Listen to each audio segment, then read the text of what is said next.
गर्दन से दर्द शुरू होती है और उनके बाजू के अंदर जो वो दर्द ट्रैवल करती है, इसके पीछे रीज़न्स क्या होती हैं, किस वजह से स्टार्ट होती है।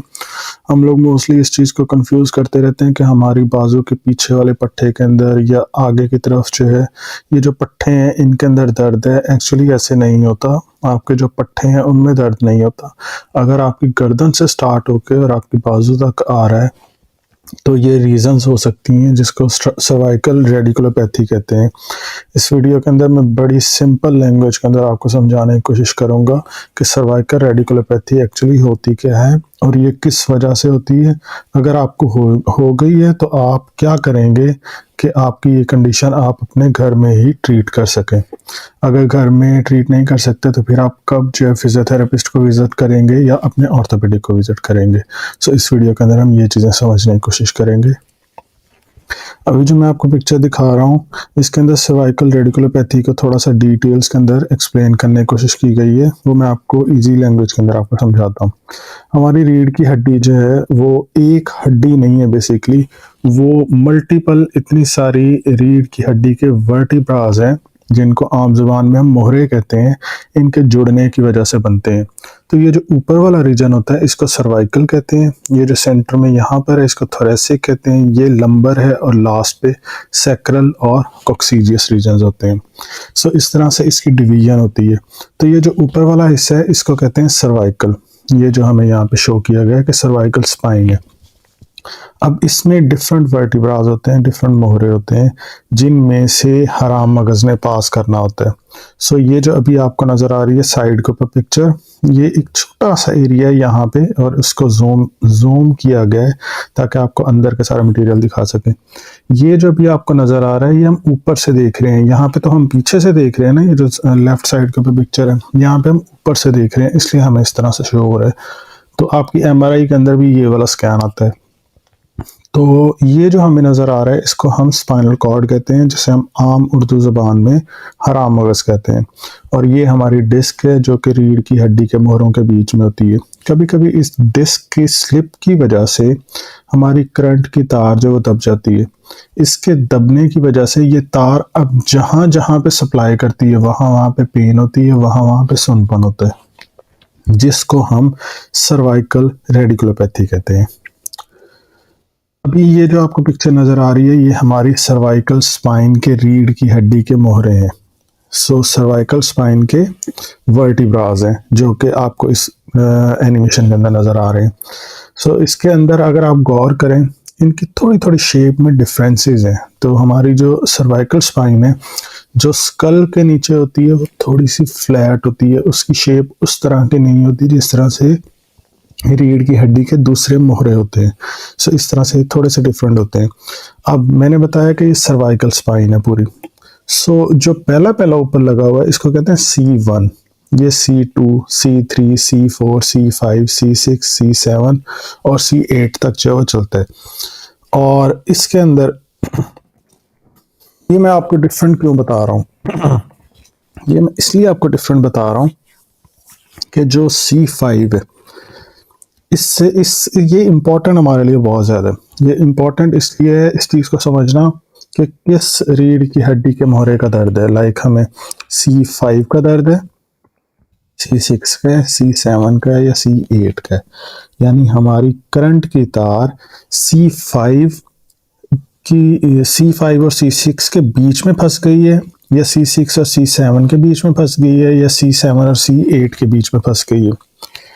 इसका हमें कैसे पता चलेगा? इसका हमें पता इस तरह से चलेगा कि हमारी जो बाजू के अंदर दर्द आ रही है अगर तो वो सिर्फ इस पॉइंट पे है, C5 की पेन है आपको, इस पॉइंट के ऊपर है C6 की पेन है, यहाँ पर है तो C7 की है और यहाँ पर है तो ये C8 की है। लेकिन इसमें बहुत सारी कॉन्ट्राइंडिकेशंस आ सकती हैं, बहुत सारी कॉन्ट्राडिक्शंस आ सकती हैं। वो किस तरह से आ सकती हैं कि ये जो C7 है ये हमारी बाजू की जो बैक साइड के ऊपर गोश्त होता है जिसको ट्राइसेप कहते हैं, इसको भी सप्लाई करता है। इसी तरह से हमारी जो फोर आर्म है इसकी जो बैक साइड के ऊपर मसल्स हैं इनको भी सप्लाई करता है। और जब हमारे बाजू के अंदर आता है तो हमारे बाजू की जो रेडियल नर्व्स की सप्लाई है, यानी कि जो राइट साइड के ऊपर ये जो थंब है या छोटी उंगली है, इनको भी सप्लाई करता है। सो C7 की पेन इन सारी जगहों के ऊपर भी आ सकती है। इस पिक्चर के अंदर जो आपको एक मोटे मोटे टर्म्स के अंदर दिखाएगा, वो सिर्फ इसलिए दिखाया गया है कि कुछ स्पेसिफिक इस तरह के पॉइंट्स हैं जो कि आपको डिफ्रेंशिएट करने में बहुत हेल्प करते हैं। मैं उम्मीद करता हूँ कि ये बहुत मुश्किल नहीं होगा समझने के लिए। अगर आपको कोई भी इसके बारे में क्वेश्चन होगा, आप कमेंट्स में मुझसे पूछ सकते हैं या इसी वीडियो को रिपीट करके देख सकते हैं। मैंने बड़ा इजी करके बताने की कोशिश की है। अभी ये जो आपको पिक्चर नज़र आ रही है या एनिमेशन नज़र आ रही है, ये एक रीढ़ की हड्डी का मुहरा है, वर्टिब्रा है, जिसके अंदर आपको दिखाया गया कि किस तरह से ये जो हड्डी नज़र आ रही है, ये वर्टिब्रा है, जिसको मुहरा कहते हैं। ये इस तरह के काफ़ी सारे मिलके हमारी रीढ़ की हड्डी बनाते हैं। अब इनके ऊपर पड़ी हुई है ये डिस्क। डिस्क के बीच का जो मटेरियल होता है, इसको कहते हैं न्यूक्लियस पल्पोसिस। ये जो बाहर रस्सी की तरह का, इसको कहते हैं एनुलस फाइब्रोसिस। अक्सर लोगों की MRI के अंदर लिखा होता है कि आपको एनुलर टीयर हुआ है। वो यही होता है कि ये जो यहाँ पे आपको टीयर नज़र आ रहा है ना इस एनिमेशन के अंदर, ये जो हल्का सा इसको फट गया और बाहर आ गया। अब ये होती हैं डिस्क बल्ज की टाइप्स या डिस्क स्लिप की टाइप्स। अगर ये डिस्क पूरी की पूरी स्लिप होके इस तरफ आ जाए, इस करंट की तार को ये प्रेशर करेगी, दबाएगी, इसको कहते हैं डिस्क बल्ज। अगर ये फट के और इसके अंदर का मटेरियल बाहर आ जाए, इसे कहते हैं डिस्क हर्निएशन। सो इस तरह की जब भी कंडीशंस हो ना, डिस्क हर्निएशंस। अच्छा, और ये तार को दबा रही है, तार जो है वो बाजू में जाएगी, सप्लाई करेगी, वहां पे पेन भी होगी, वहां पे सुनपन भी होगा। तो अब देखना ये होता है कि आपको डिस्क हर्निएशन की वजह से हुआ है या डिस्क बल्ज की वजह से हुआ है। सो अब इन दोनों के बीच में डिफ्रेंशिएट आप MRI के जरिए भी कर सकते हैं, आप अपने फिजिकल थेरेपी के एग्जामिनेशन टेस्ट से भी कर सकते हैं कि मुझे डिस्क के जो साइंस आ रहे हैं वो बेसिकली कितनी दबी हुई है और किस लेवल के ऊपर दबी हुई है। इसके फिजिकल एग्जामिनेशन टेस्ट होते हैं। ये बेटर है कि आप अपने फिजियोथेरेपिस्ट या ऑर्थोपेडिक को विजिट करें, वो आपको एवेलुएट करेंगे। सो इस एनिमेशन में मैं आपको ये समझाना चाह रहा था कि अगर आपकी करंट की तार के ऊपर प्रेशर आ रहा है, वो किस किस वजह से आ सकता है। अगर डिस्क की वजह से आ रहा है तो डिस्क में कौन कौन से ऑप्शन हैं, डिस्क बल्ज है, डिस्क हर्निएशन है, डिस्क प्रोट्रूजन है, डिस्क स्कस्ट्रेशन है। तो ये बहुत सारी टाइप्स होती हैं। सो अभी जो मैंने इस एनिमेशन में बताया आपको, वो डिस्क बल्ज और डिस्क हर्निएशन, ये दो के बारे में मैंने बताया, और एनुलर टीयर के बारे में बताया। आपको MRI के ऊपर अगर लिखा हुआ है तो आपको समझने में हेल्प मिलेगी। अब ये जो अभी मूवमेंट्स आप देख रहे हैं, ये हमारी पूरी रीढ़ की हड्डी को शो किया गया। इसमें अभी ये जो स्कल के ऊपर मूवमेंट हुई, ये हमारी सर्वाइकल ने कराई, थोरेसिक हमारी ये मूवमेंट्स कराता है, और लंबर हमारे नीचे वाले हिस्से की मूवमेंट्स कराता है। आप इससे समझ सकते हैं कि हमारी पूरी रीढ़ की हड्डी कितनी ज़्यादा फ्लेक्सिबल है और किस किस तरह की मूवमेंट्स करने में हमें हेल्प करती है। नेक्स्ट, अब इसकी रीज़न क्या है। ये जो मैंने अभी आपको पीछे बताया ना कि ये आपकी करंट की तार यहाँ पे दब सकती है, ये इस तरह से फिर प्रेशर आ सकता है। इसकी वजह क्या होती है? इसकी वजह ये होती है आपका गलत तरीके से बैठना। ये हमारे आम हो चुका है कि हम लोग मोबाइल यूज़ करते हुए, लैपटॉप यूज़ करते हुए, इवन हम कुछ भी नहीं कर रहे हैं, हम बैठे भी इस तरह से होते हैं कि हमारी गर्दन आगे को निकली हुई होती है, जिसकी वजह से हमारी रीढ़ की हड्डी के मोहरों की जो अलाइनमेंट है वो सही नहीं होती और हमारी करंट की तारें दबती हैं डिस्क्स की वजह से। उनके ऊपर प्रेशर आता है, और जब प्रेशर आता है तो वो पूरी बाजू के अंदर ट्रैवल करता है, जिसकी वजह से आप लोगों को पूरी की पूरी बाजू के अंदर पेन आ रही होती है। हम ट्रीटमेंट के लिए क्या कर रहे होते हैं कि घरों में गर्म टकोर कर रहे हैं बाजू के ऊपर, लेकिन आपका प्रॉब्लम बाजू में है ही नहीं, आपका तो प्रॉब्लम ही गर्दन के अंदर है, रीढ़ की हड्डी के मोहरों के अंदर है। आपने इसमें करना क्या है, आपने ये पॉस्चर बनाना है। घर के अंदर जो चीज़ आप कर सकते हैं, आप अपना पॉस्चर बनाएंगे, अपना पॉस्चर सीधा रखेंगे, ये आपके लिए बहुत इंपॉर्टेंट है। अक्सर लोग जो इस चीज़ को नहीं कर सकते, अपना पॉस्चर ठीक नहीं कर सकते, फिर डॉक्टर्स इनको पॉस्चर बेल्ट्स रिकमेंड करते हैं, जो कि मैं नहीं कहूँगा कि अगर आप नॉर्मली खुद को अपना पॉस्चर ठीक कर सकते हैं ना, कोशिश करें कि आप लोग इन चीज़ों में ना पड़ें कि आप बेल्ट लगाएं और फिर सीधे हों। लेकिन अगर आपसे नहीं मैनेज हो रहा तो फिर हमारे पास लास्ट ऑप्शन तो फिर बेल्ट ही है कि हम बेल्ट लगा के, गर्दन का कॉलर नहीं लगाना है, नेक कॉलर बिल्कुल भी नहीं लगाना है इस सिचुएशन के अंदर। नेक कॉलर लगाएंगे आप तो आपकी गर्दन जो है वो और ज़्यादा अकड़ जाएगी, आपके पट्टे जो हैं वो और ज़्यादा टाइट हो जाएंगे। गर्दन में कॉलर नहीं लगाना, मैं आपको दिखाता हूँ कि किस तरह के बेल्ट इसके अंदर मुनासिब रहते हैं, आप कब लगा सकते हैं। हाँ, डिस्क हर्निएशन है तो आप कॉलर की तरफ जा सकते हैं, क्योंकि आपकी डिस्क जो है वो बीच में से ये आपके एनुलर टियर हुआ है, ये फटा हुआ है, तो ये बाहर ना आ जाए। तो इसके लिए वैसे बेटर है कि आप ऑर्थोपेडिक या अपने फिजिशियन या फिजियोथेरेपिस्ट से कंसल्ट करें, वो आपको सही प्रॉपर्ली गाइड करेगा कि आपको कॉलर की इसकी ज़रूरत है या नहीं। मोस्टली ये होता है कि अगर आपके डिस्क बल्ज है या फिर आपकी मस्कुलर स्पैज़म है तो कॉलर को अवॉइड करना चाहिए। बट थोरेसिक बेल्ट जो इसके अंदर यूज़ किया जा सकता है वो मैं आपको दिखाता हूँ कि किस तरह का होता है। अभी ये जो मैं आपको पिक्चर दिखा रहा हूँ, इसमें आपको मैंने ये पॉस्चर दिखाया।